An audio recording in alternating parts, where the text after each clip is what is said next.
ختم ہو گیا، جس کی وجہ سے دعائے مکارم الاخلاق کا ایک صفحہ باقی رہ گیا تھا، تو اب وہ ایک صفحہ بھی طولانی ہے، لیکن جتنا بھی ہو سکے، کیونکہ مغرب سے کافی پہلے یہ مجلس ختم ہونی ہوتی ہے، اور پھر یہ مجلس سنتی ہے۔ سنتی مجلسیں بہت لمبی نہیں ہوتی ہیں، جس میں مرثیہ اور نوحہ زیادہ ہوتا ہے، حدیث بہت مختصر ہوتی ہے، لیکن پھر بھی آپ کی اجازت سے میں تھوڑا سا وقت لوں گا۔ صلوات پڑھے محمد۔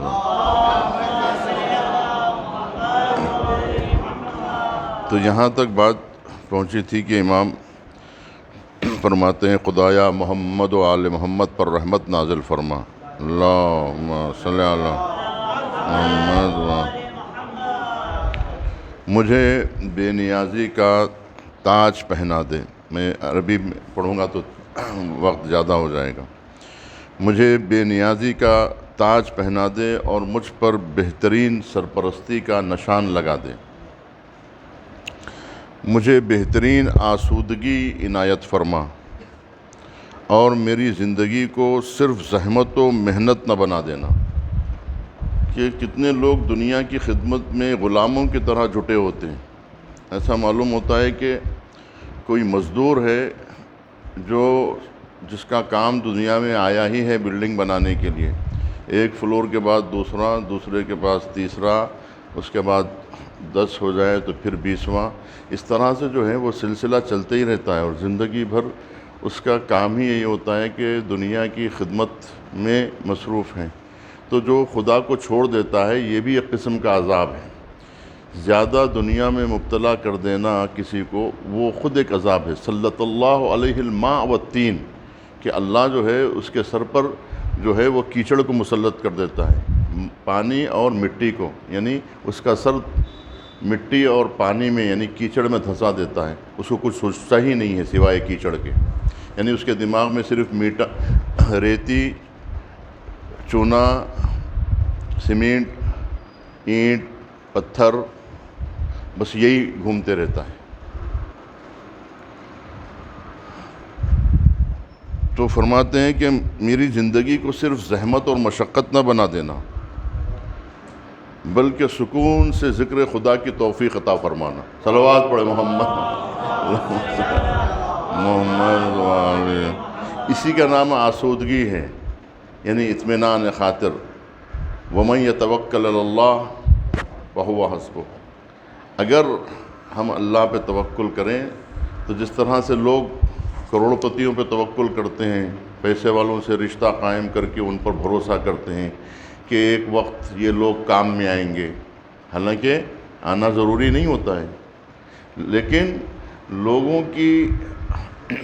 کا توکل ہوتا ہے، تکیہ بھروسہ ہوتا ہے کہ یہ کام میں آئیں گے، اور ان کی چاپلوسی میں پوری زندگی لگ جاتی ہے۔ اسی لیے اکثر بڑے لوگ جو ہے کسی کو فون نمبر اپنا نہیں دیتے، کہ اگر ایک مرتبہ نمبر دے دیں تو پھر بار بار ان کی خیریت پوچھتے رہتے ہیں، ہے نا۔ کسی غریب کی طبیعت نہیں پوچھتے، کسی غریب کا مزاج نہیں پوچھتے، بلکہ امیروں سے پوچھتے ہیں آپ کیسے ہیں، آپ تو بہتر ہی ہوں گے۔ صلوات پڑھے محمد والے محمد۔ بہرحال، اور فرماتے ہیں میری دعا کو میری طرف واپس نہ کر دینا۔ بعض دعاؤں کو انہی پہ پھینک دیا جاتا ہے، رد کر دیا جاتا ہے، کیونکہ بعض دعائیں بد دعائیں ہوتی ہیں۔ جیسا امام فرما رہے ہیں مجھے زحمت و مشقت میں نہ ڈال دینا، یہ دعا ہے، اور آپ دعا یہ کر رہے ہیں کہ مجھے زحمت میں ڈال دے۔ آپ کہہ رہے ہیں کہ جو ہے پروردگار مجھے ایسا کاروبار لگا دے کہ جس میں مصروف ہو کر نماز چھوڑ دوں، روزہ چھوڑ دوں، اور جو ہے کسی قسم کی جو ہے عبادت نہ کر سکوں، وقت ہی نہیں مل سکے گا۔ بعض لوگ کہتے ہیں عبادت کا وقت ہی نہیں ملتا، یعنی ایسا کاروبار جو آپ کو دین سے دور کر دے، اس کی آپ دعا کرتے ہیں۔ یعنی مثال کے طور پہ کنگ فیشر میں ملازمت مل جائے، فلاں جو ہے اس میں جو ہے نوکری مل جائے، فلاں جو ہے جگہ پر جو ہے کاروبار مل جائے، کہ جو کاروبار آپ کو مصروف کر کے آپ کو مقصد حیات سے دور کر دیتا ہے۔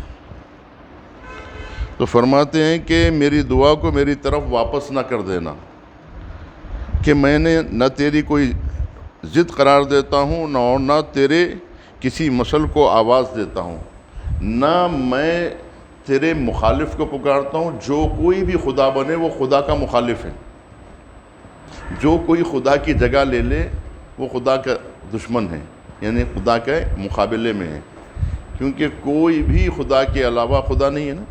تو جس کسی کو بھی آپ خدا سمجھیں، جس کسی کو بھی آپ رب مانیں، وَاعْبُدُوا رَبَّكُمْ، تم اپنے رب کی عبادت کرو۔ من ربک، من ربک، کیا بولیں گے؟ چاہے مرنے کے بعد پوچھیں چاہے زندہ، تو پوچھنا تو زندوں سے ہے۔ من ربک، کون ہے تیرا رب؟ تو فرماتے ہیں کہ پروردگار میں نے نہ تیری کوئی ضد کو، یعنی تیرے مقابلے میں کسی کو پکارتا ہوں۔ بہرحال فرماتے خدایا محمد و آل محمد پر رحمت نازل فرما۔ اللہ، میں تیزی سے آگے بڑھ رہا ہوں کہ زیادہ وقت نہیں ہے، اور مجھے اسراف سے روک دے۔ کل میں نے آپ کے سامنے عرض کیا تھا کہ بار بار قرآن کہہ رہا ہے کلو کلو، کھاؤ کھاؤ، 70 80 90 مقامات پر ہیں، ایک دو جگہ پر نہیں ہے، کہ آپ کے کھانے سے اللہ سبحانہ و تعالیٰ کے خزانے میں کوئی کمی آنے والی نہیں ہے، آپ جتنا چاہیں کھائیں۔ کلو کلو ہے، لیکن اس کے ساتھ ایک لفظ کا اضافہ ہے، کلو ولا تسرفوا، مثال کے طور کہ کھاؤ مگر اسراف نہ کرو، یعنی اسراف سے روکا گیا ہے، کھانے سے نہیں روکا گیا ہے۔ تو فرماتے ہیں کہ مجھے اسراف کرنے سے روک دے کہ میں اسراف نہ کر سکوں، اور میرے رزق کو تلف ہونے سے بچا لے، کہ میرا رزق تلف نہ ہو سکے، یعنی بیکار نہ جائے۔ آپ دیکھیں کتنی چیزیں جو ہے گھر میں سڑ جاتی ہیں اور کتنی فریج میں سڑ جاتی ہیں۔ لوگ سمجھتے ہیں کہ فریج میں جو چیز رہ جاتی ہے وہ مہینے 2 مہینے تک سڑتی ہی نہیں ہے۔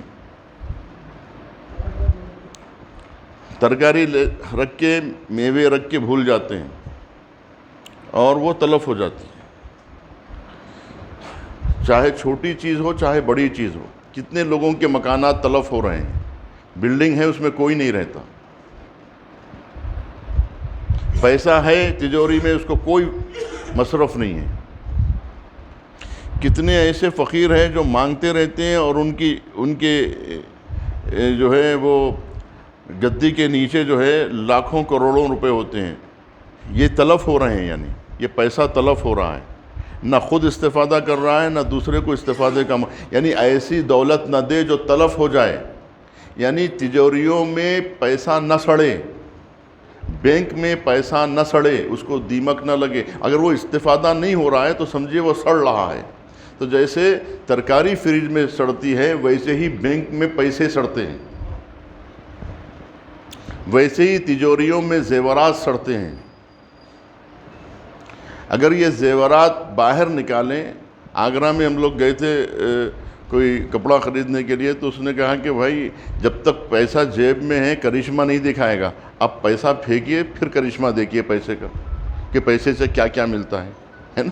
تو آپ کا پیسہ کرشمہ ہی نہیں دکھا رہا ہے، اس لیے کہ وہ بینک میں سڑ رہا ہے، یعنی تلف ہو رہا ہے، تلف ہو رہا ہے یعنی ضائع ہو رہا ہے، برباد ہو رہا ہے، یعنی سڑ رہا ہے،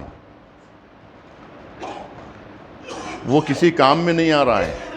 اگر وہ کام میں آ جائے تو بچہ انجینئر بن جائے، بچہ ڈاکٹر بن جائے، اور آپ قرآن سیکھ لیں، بڑھتی وقت میں بھی پڑھانے کے لیے لوگ آ جائیں گے، 10,000 روپے دے، 20,000 روپے دے، اور کروڑوں روپے سڑ رہے ہیں، بغیر قرآن پڑھے مر گئے، بچے بغیر جو ہے فیس دیے ہوئے جو ہے وہ اسکولوں سے نکال دیے گئے، لیکن زیور اپنی جگہ پر ہیں، بینک میں پیسہ اپنے مقام پر ہے، اور جو ہے بنگلہ اپنے مقام پر ہے، اور جو ہے سعودی کی نوکری، دبئی کی نوکری اپنی جگہ پر ہے، لیکن نہ تعلیم ہو رہی ہے، نہ تربیت. تو پیسہ ضائع ہو رہا ہے کہ نہیں ہو رہا ہے؟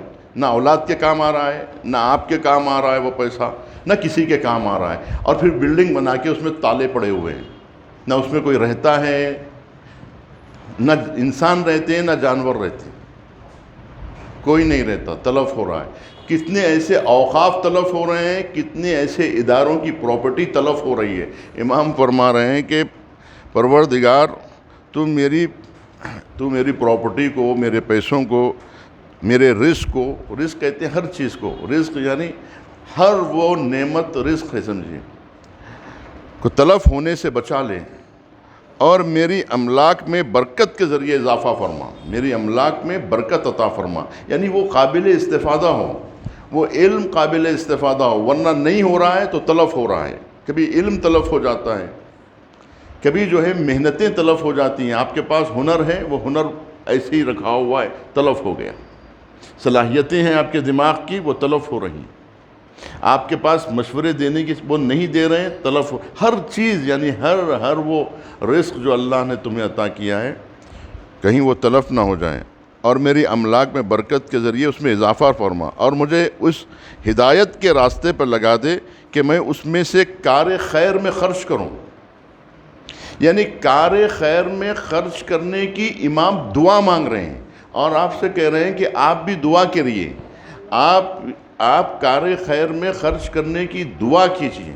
یعنی ہر پیسہ کار خیر میں خرچ نہیں ہوتا ہے، سمجھے آپ؟ یعنی وہ دولت اللہ نہ دے کہ جو کار خیر میں خرچ نہ ہو سکے، جس سے عذاب خریدا جائے اور جنت نہ خریدی جائے، جس سے زندگی میں اطمینان نہ ہو، سکون نہ ہو، اور جس دولت سے نہ علم حاصل کیا جائے، نہ شعور حاصل کیا جائے، نہ تربیت حاصل کی جائے، نہ اس سے جو ہے سکون ہو، نہ اس سے اطمینان ملے، تو وہ پھر اس دولت کا فائدہ کیا ہے؟ تو میں اس دولت کو کار خیر میں خرچ کر سکوں. دولت سے اگر یہ دولت کار خیر میں خرچ ہو تو اس سے جنت بھی خریدی جا سکتی ہے. ان پیسوں سے اگر جو ہے زکوٰۃ نکالی جائے، خمس نکالا جائے، اس سے جو ہے صدقے نکالے جائیں، اس سے غریبوں کی مدد کی جائے، اس سے یتیموں کا خیال رکھا جائے، اس سے جو ہے وہ پسماندہ اور جو ہے وہ کمزور لوگوں کی اس میں مدد کی جائے، تو یہ خود جنت کے حصول کا ذریعہ بن سکتی ہے. یعنی وہ دولت جو ضائع ہونے والی ہے، اگر وہ خرچ ہو جائے تو خرچ ہونے کی بھی توفیق ہوتی ہے نا. ہر پیسہ خرچ نہیں ہوتا ہے، ضائع ہو جاتا ہے. لوگ ضائع کرنے کو کہتے ہیں خرچ کر رہے ہیں، بہت خرچ کر رہے ہیں. خرچ نہیں کر رہے ہیں بلکہ ضائع کر رہے ہیں پیسے کا، یعنی پیسے کو جلا رہے ہیں، نوٹوں کو جلا رہے ہیں. اپنی خواہشات کی انگھیٹی پر یہ دولت کو جلایا جا رہا ہے. اور جب کار خیر کے لیے کہا جاتا ہے تو کار خیر بہت کم کیا جاتا ہے، یعنی جو ہے تلف زیادہ کیا جاتا ہے. جو جیب میں رہ جائے سمجھو وہ تلف ہو رہا ہے، اور جو کسی کے کام آ رہا ہے وہ محفوظ ہو رہا ہے. اس لیے کہ ما عندکم ینفد وما عند اللہ باق، جو تمہارے پاس ہے وہ فنا ہو رہا ہے، جو وہاں ہے وہ باقی رہ رہا ہے.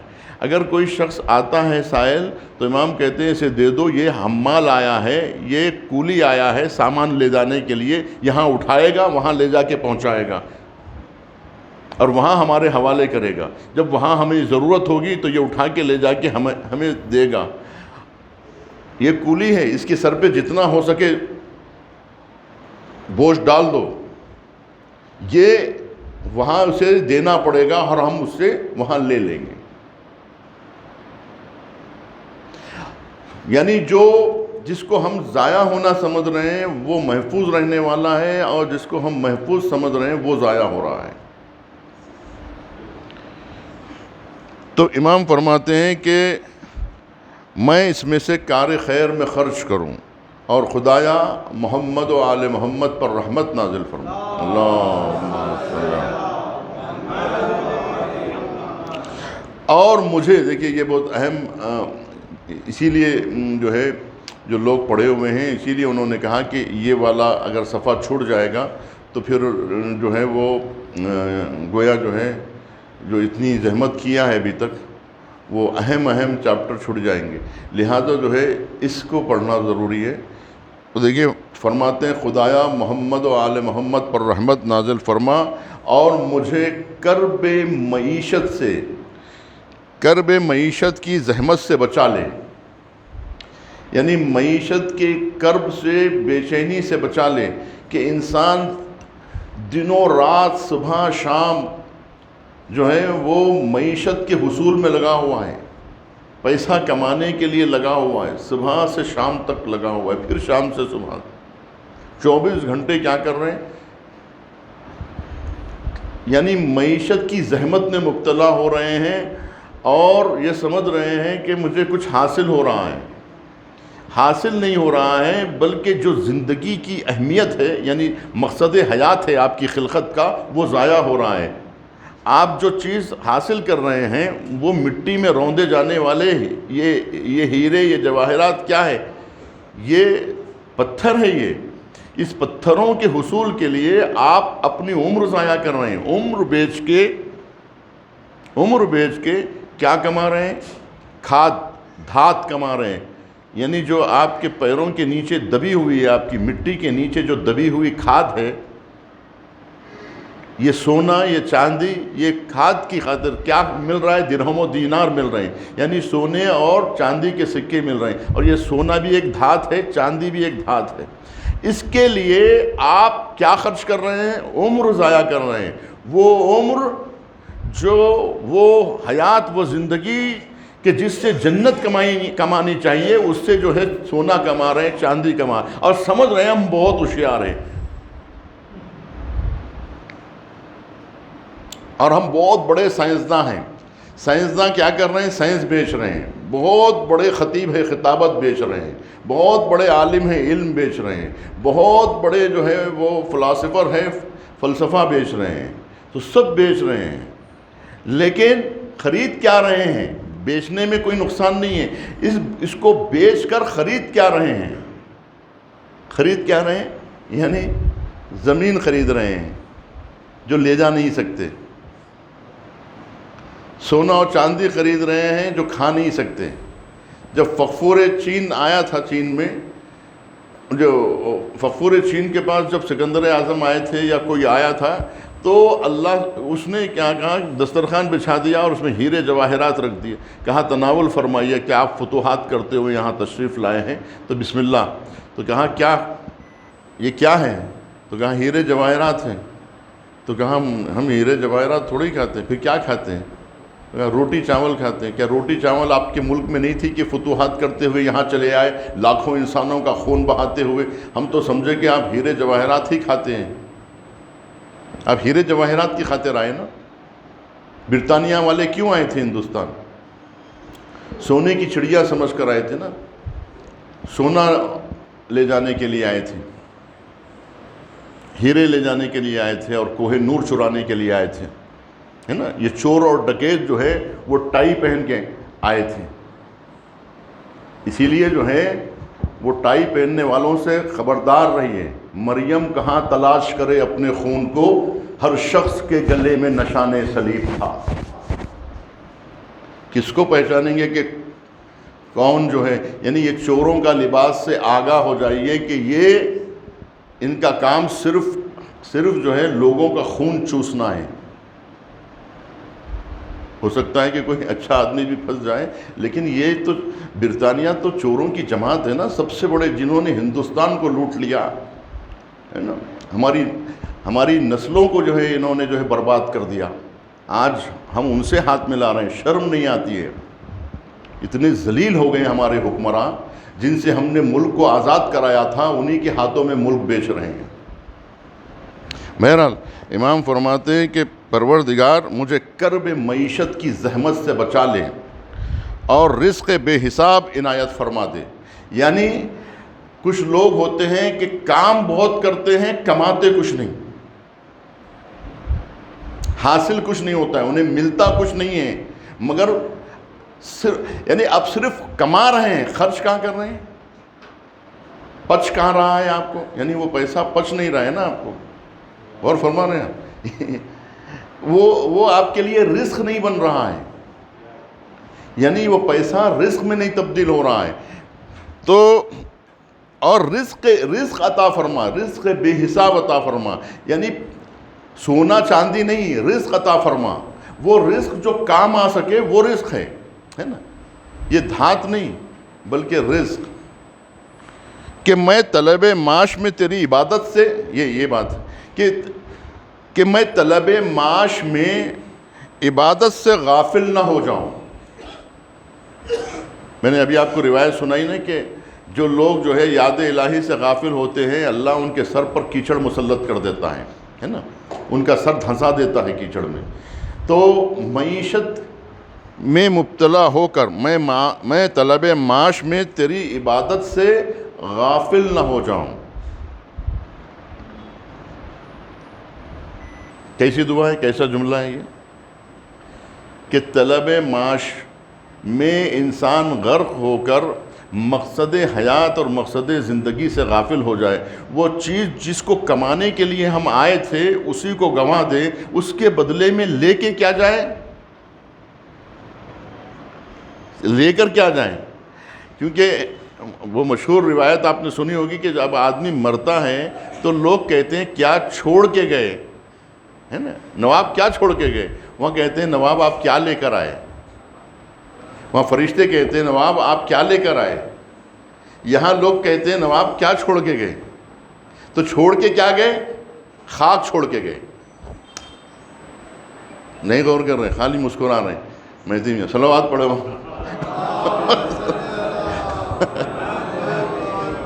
تو سر تو ہلائیے کہ بھائی کیا چھوڑ کے گئے نواب، تو کیا کہیں گے؟ خاک چھوڑ کے گئے، مٹی چھوڑ کے گئے، ہاں، سیمنٹ چھوڑ کے گئے، اینٹ چھوڑ کے گئے، پتھر چھوڑ کے گئے۔ اور وہاں ملائکہ پوچھیں گے نواب آپ کیا لے کر آئے، تو کیا کہیں گے؟ لے کے کیا ہے؟ سب چھوڑ کے آئے، لے کے کچھ نہیں آئے۔ تو پھر فائدہ کیا ہے؟ یعنی وہ جو چھوڑ کے آئے ہیں، جو چیزیں آپ نے کمائی تھی، کیا بیچ کے کمائی تھی، پہلے وہ تو سوچئے۔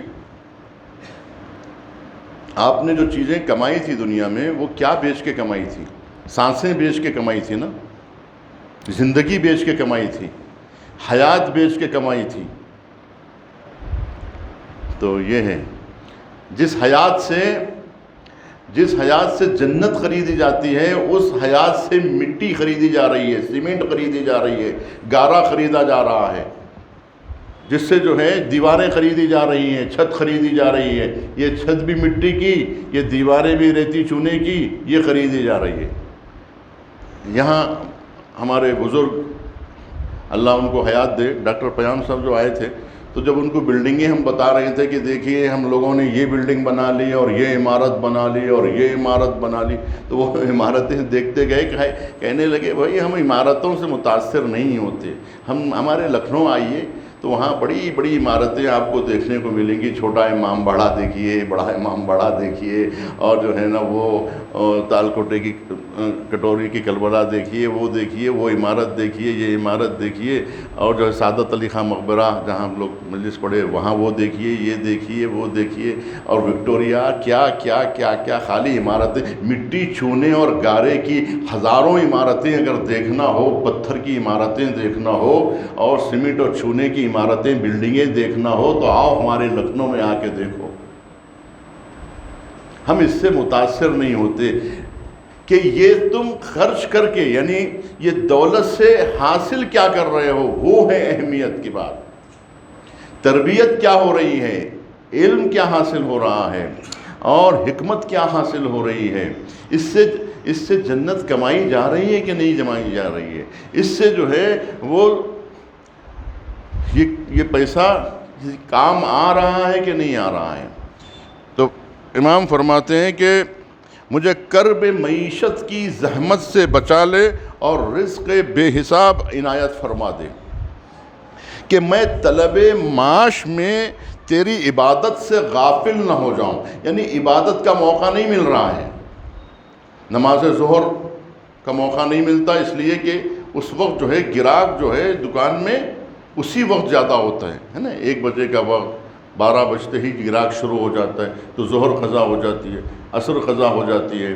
معلوم ہوا کہ مغرب عشاء کا بھی وقت نہیں ملتا، جمعے میں نہیں آ سکتے، کتنے ایسے مصروف لوگ ہوتے ہیں۔ عیدین میں بھی دکھائیں، مشہور بات تھی کہ عید کے مسلمان، اب تو عید میں بھی مسلمان غائب ہو گیا، چاند لے کے بھاگ گیا، نہ چاند دکھائی دیتا ہے، نہ چاند دیکھنے والے مسجدوں میں دکھائی دیتے۔ تو امام فرما رہے ہیں کہ طلب معاش میں تیری عبادت سے غافل نہ ہو جاؤں، اور مجھے، اور لوگ استخارہ دکھاتے ہیں، یعنی استخارے میں اللہ کیا کہے، تمہاری تباہی کا مشورہ دے کہ تم ایسا کاروبار کرو کہ جس سے تمہاری عبادتیں چھوٹ جائے، جس سے تم اپنی اولاد سے غافل ہو جاؤ، اپنی بیوی بچوں سے غافل ہو جاؤ، ایسی نوکری تمہیں ملے کہ تم اپنے آپ کو فراموش کر جاؤ، مقصد حیات کو بھول جاؤ، عبادتوں سے منہ موڑ لو، اور جو ہے وہ اپنی قوم و ملت کی فلاح و بہبودی سے جو ہے رخ موڑ لو، ایسی والی تم دعا کر رہے ہو، وہ طریقہ ہم بتائیں۔ اللہ ہی سے مشورہ لیتے، اللہ کے خلاف جا کے اللہ ہی سے مشورہ لیتے۔ اب اللہ اپنے حساب سے مشورہ دے کہ آپ جو چاہ رہے ہیں اس کے حساب سے مشورہ، آپ کے مشورے کے حساب سے آپ کے لیے بہترین مشورہ جو ہے وہ حضرت ابلیس دے سکتے ہیں۔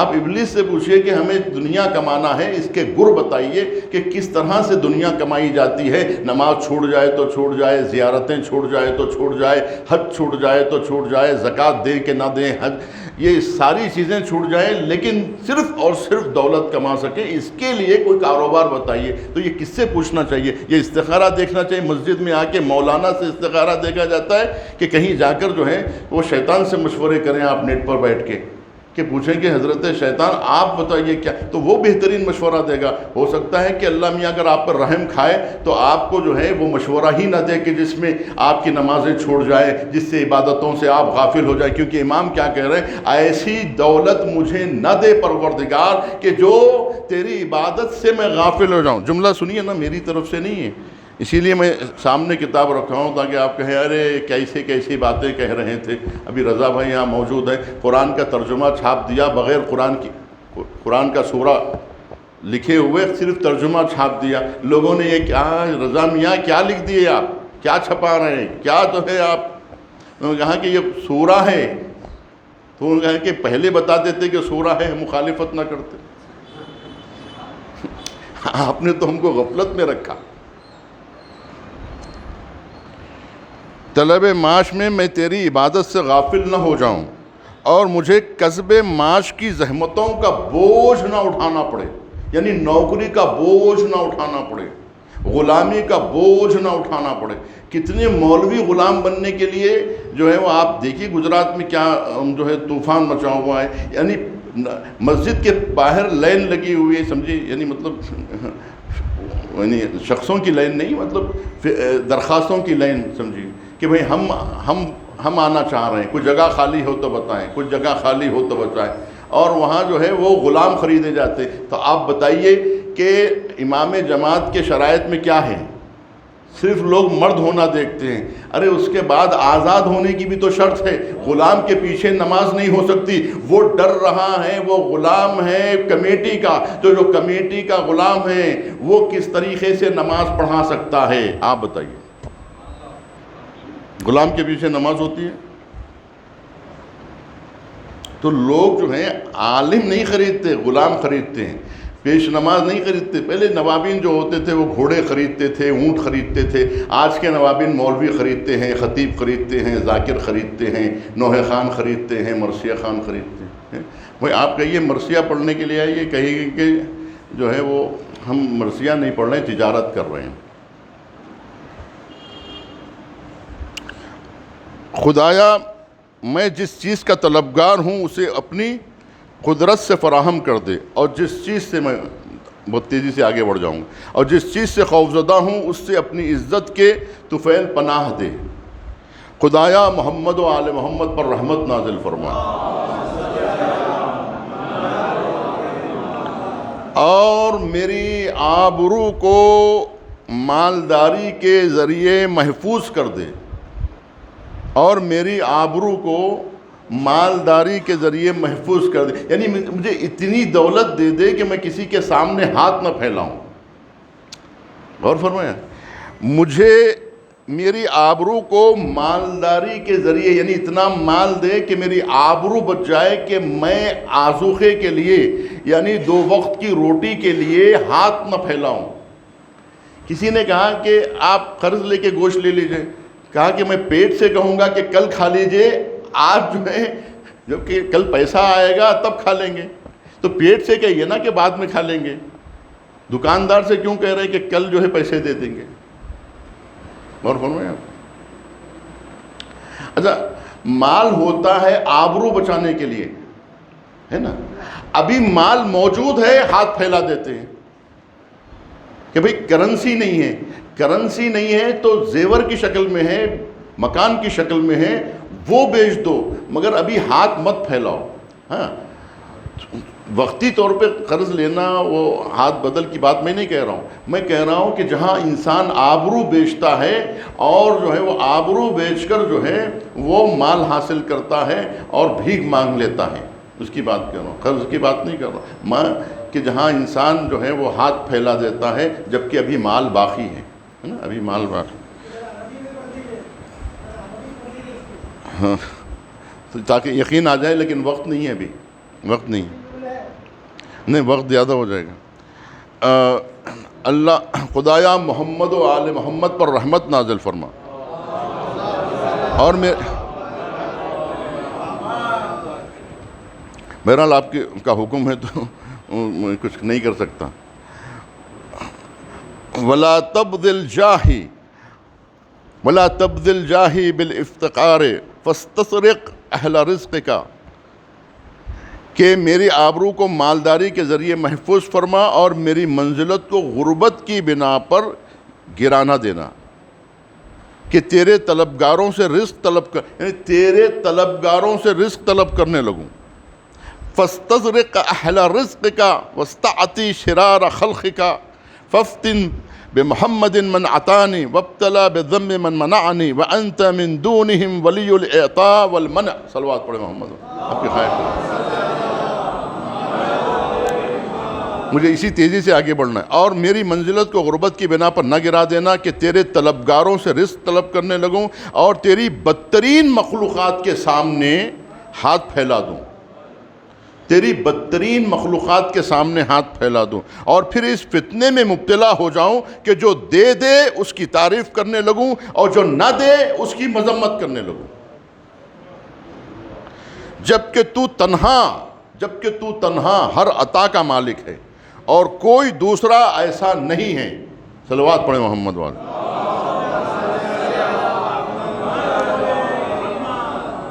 اور مجھے عبادت میں صحت، زہد میں وسعت، منزل عمل میں علم اور مشتبہ امور میں احتیاط کی صلاحیت عطا فرما۔ صلوات پڑھیں محمد۔ خدایا میری زندگی کا خاتمہ تیری معافی پر ہو اور تیری رحمت کی امید میں میری ہر آرزو پوری ہو جائے، میرے لیے اپنی منزل رضا تک پہنچنے کے تمام راستے ہموار کر دے اور میرے اعمال کو تمام حالات میں بہترین بنا دے۔ خدایا محمد و آل محمد پر رحمت نازل فرما۔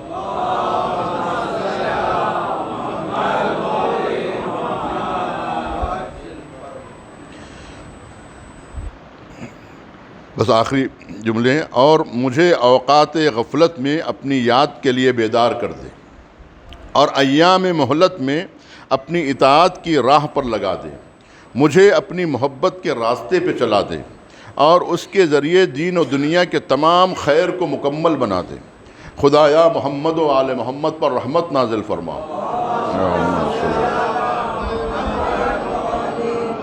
جو تو نے ان سے پہلے کسی بھی بندے پر نازل کی ہو یا ان کے بعد کسی پر نازل ہونے والا ہو، اور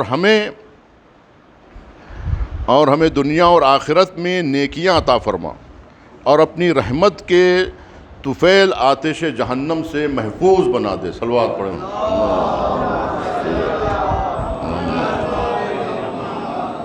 ایک اور صلوات اللہ۔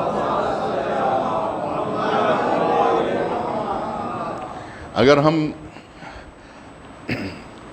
اپنی مجلسوں کو اہل بیت کے ذکر سے زینت بخشیں گے اور ان کے خیالات اور ان کے نظریات اور ان کے کلام سے استفادہ کریں گے تو ہماری مجلسوں کی رونقوں میں اضافہ ہو جائے گا کہ ہم ان کا تذکرہ کریں، ان کے کلام کو پڑھیں، ان کی دعاؤں کو پڑھیں، ان کے خطبات کو سنیں۔ ہم جو ہے اپنے افکار کا نام، اپنے نظریات کا نام جو ہے وہ فضائل رکھ دیا ہے ہم نے۔ اپنے خیالات ہم پیش کرتے ہیں، کہتے ہیں یہ ذکر مولا ہو رہا ہے۔ یہ ذکر مولا نہیں ہو رہا ہے، یہ ہمارا اپنے خیالات کا اظہار ہو رہا ہے نا۔ میں اپنے خیالات کا اظہار کر رہا ہوں، میں اپنے احساسات اور جذبات کی ترجمانی کر رہا ہوں، میں اپنی آرزوؤں اور تمناؤں کو آپ کے جو میں سمجھا وہ پیش کر، یعنی جو امام کے ارشادات ہیں اس کی روشنی میں کلام کم ہوتا ہے۔ تو ہمیں پروردگار توفیق دے کہ ہم اہل بیت علیہم السلام کے ذکر سے قریب ہو جائیں، اور کہ اگر ہم حق پر ہیں، اگر ہم صحیح راستے پر ہیں تو پھر ہمیں کسی بات کا کوئی خوف نہیں ہونا چاہیے۔ وقت ہو گیا کہ گھڑی آگے نہیں بڑھ رہی؟ ہاں پھر بھی ہاں، تو دیکھیے کہ اگر ہم صحیح راستے پر ہے تو ہمیں خوف کی کوئی ضرورت نہیں ہے۔ اگر کوئی چیز اگر آج ہمیں نہیں سمجھ میں آتی ہے تو حق والوں کو ڈرنے کی ضرورت نہیں ہے، اس لیے کہ وقت گزرنے کے بعد ہر چیز سمجھ میں آنے لگتی ہے۔ آج کے دن ہو سکتا ہے کہ کوئی ہمیں مجرم دکھائی دے، لیکن کل وقت جو ہے وہ ظاہر کر دیتا ہے۔ میں نے ایک مثال دی تھی کہ سری لنکا کے سمندر پر میں وہاں ساحل سے گزر رہا تھا، صبح کا وقت تھا، تو میں نے وہاں پر چند میوے دیکھے، سیب، سنترا وغیرہ جو ہیں وہ ساحل سمندر پہ دیکھا، تو میں نے کہا یہ کہاں سے آ گئے صبح اور بالکل فریش میوہ رکھا ہوا ہے۔ تو معلوم ہوا کہ کل رات جو باڑھ آئی تھی اور جو موج آئی تھی اس نے رات میں ان سب چیزوں کو بہا لے گیا تھا، اب وہی سمندر اب صبح اگل رہا ہے، جو چیز رات میں کھایا تھا وہ اگل رہا ہے۔ اب لوگ رات بھر ڈھونڈ رہے ہیں کہ کہاں گئی میری چیزیں، تو رات گزر جائے گی، اس کے بعد پتہ چل جائے گا، جو حق ہے وہ ظاہر ہو جائے گا۔ لوگ کہتے ہیں نا کہ نیکیاں کرو دریا میں ڈالو، نیکیاں دریا میں جانے سے دریا اسے نگل نہیں جائے گا، بلکہ ایک وقت کے بعد اگل دے گا۔ نیکیاں ضائع نہیں ہوتی، تھوڑی دیر کے لیے لگتا ہے، تھوڑے وقت کے لیے لگتا ہے کہ جو ہے ظالم اور جابر اور جو ہے یزید جیسے لوگ تھوڑی دیر کے لیے سمجھتے ہیں کہ ہم جو ہے وہ کامیاب ہیں، لیکن ان کی کامیابیوں کا نشہ اور غرور جو ہے وہ چند لمحوں میں پاش ہو جاتا ہے۔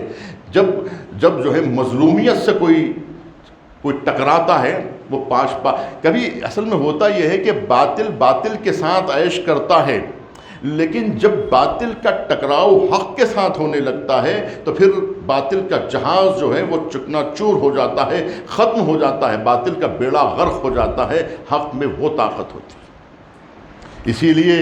اسی لیے حضرت علی اکبر علیہ السلام نے پوچھا، بابا اولسنا علی الحق، کیا ہم حق پر نہیں ہیں؟ جب ہم حق پر ہیں تو پھر ہمیں کوئی قسم کا خوف نہیں ہونا چاہیے، کسی قسم کا تردد ہمارے اندر نہیں ہونی چاہیے۔ لیکن جی ہاں، جو لوگ زندگی بھر جو ہے بعض لوگ جو ہیں وہ مورد تشنیع قرار پاتے ہیں اور جو ہے ان پر لوگ اعتراضات کرتے ہیں، جیسے ابھی پاکستان میں آیت اللہ محمد حسین نجفی فوت کیے تو پوری زندگی ان کو جو ہے ڈھکو کہہ کے ستایا گیا، لیکن آج ان کے جنازے میں لاکھوں مومنین بلکہ ملائکہ تشریف لائے، ہزاروں اور لاکھوں مومنین اور علماء اور مفکرین، تو معلوم یہ ہوا کہ سب نے خراج عقیدت پیش کیا کہ آپ جو کچھ کہہ رہے تھے وہ حق کے لیے کہہ رہے تھے۔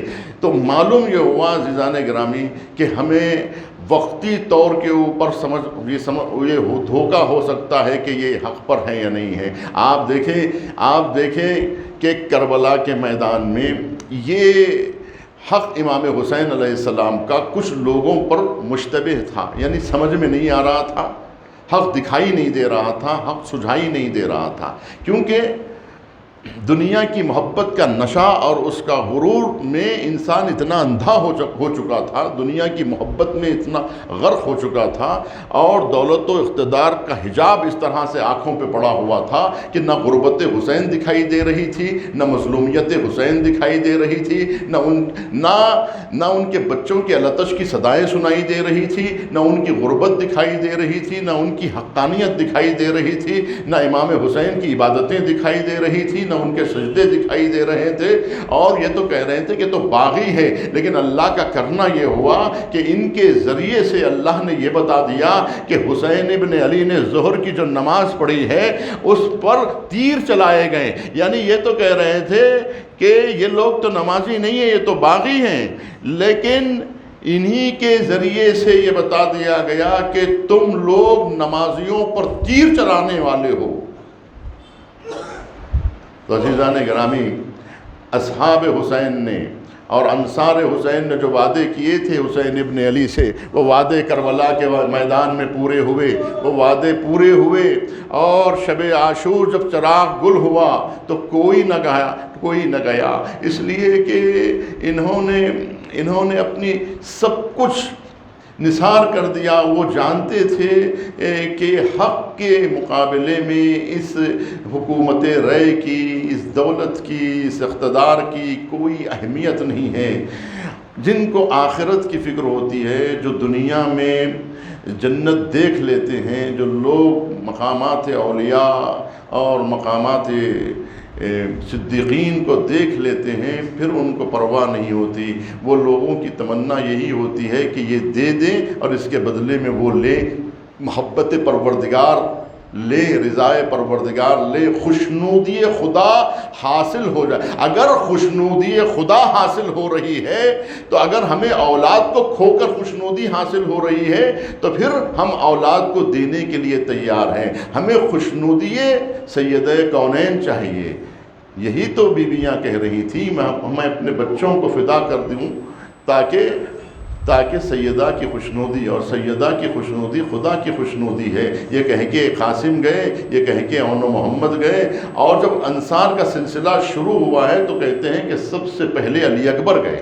امام حسین علیہ السلام نے پہلے اپنے فرزند کو روانہ میدان کیا اور نانا رسول اللہ کا امامہ باندھا، کیونکہ علی اکبر صورت میں، سیرت میں، رفتار و گفتار میں رسول اللہ کے مشابہ تھے، اور جب علی اکبر آمد جنگ ہوئے تو اللہ کی بارگاہ میں دست دعا کو بلند کر کے کہا پروردگار تو گواہ رہنا کہ میں اس شہزادے کو، اس امام زادے کو اور اس فرزند کو روانہ میدان کر رہا ہوں، آپ کے اس بیٹے پروردگار اس رسول کی شبیہ کو روانہ میدان کر رہا ہوں کہ رسول اللہ کی ایسے رفتار میں، گفتار میں سب سے زیادہ مشابہ علی اکبر ہے۔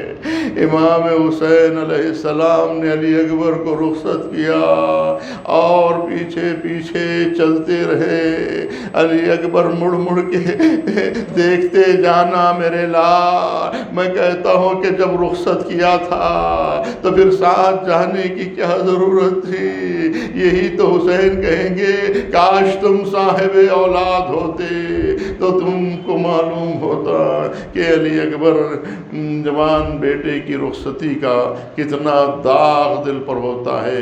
روانہ میدان کیا، علی اکبر آئے جنگ کے دوران اور کہا بابا پیاس کی شدت، لو کی حدت مجھے مار ڈالا ہے، یہ کیا ہے قطرہ پانی کا مل سکتا ہے جس سے کبھی ہو کہ دشمنوں پہ غالب آ جاؤ؟ کہا میرے لال میں تمہاری تشنگی کو اس طرح سے دور کر سکتا ہوں کہ میں اپنی زبان کو دکھاؤں کہ اگر زبان پہ کانٹے دیکھے تو خود پیاس بجھ جائے گی۔ امام حسین نے اپنی زبان باہر نکال کے کہا علی اکبر تم تم اپنی زبان میری زبان پر رکھ دو تاکہ تمہیں تمہاری تشنگی دور ہو۔ لیکن کہا بابا آپ کی زبان پہ تو کانٹے پڑے ہوئے ہیں، اس طرح سے تشنگی ختم ہو گئی۔ علی اکبر روانے میدان ہوئے، اب آخری آواز آئی، بابا میرا آخری سلام قبول کیجئے۔ حسین جب آگے بڑھے تو کیا دیکھا کہ جوان بیٹا خاک پر ایڑیا وَسَيَعْلَمُ الَّذِينَ ظَلَمُوا أَيَّ مُنْقَلِبٍ۔ یا اللہ یا اللہ یا رحمان یا رحیم، پروردگارہ ذکر خلیل کو قبول فرما، مریضوں کو شفا یاب فرما، حج و زیارات کے مشتاقین کو بار بار مشرف فرما، مسلمانوں کے جان و مال و عزت و آبرو کی حفاظت فرما۔ پروردگارہ دشمنان اسلام، دشمنان دین امریکہ اسرائیل کو ذلیل و خوار فرما، ان کے ناپاک قدموں کو مقدس سرزمینوں سے دور فرما۔ پروردگارہ یوسف زہرا کے چہرے سے نقاب کشائی فرما، ہم سب کو ان کا دیدار نصیب فرما۔ ایک مرتبہ سورہ حمد، تین مرتبہ سورہ اخلاص کی تلاوت۔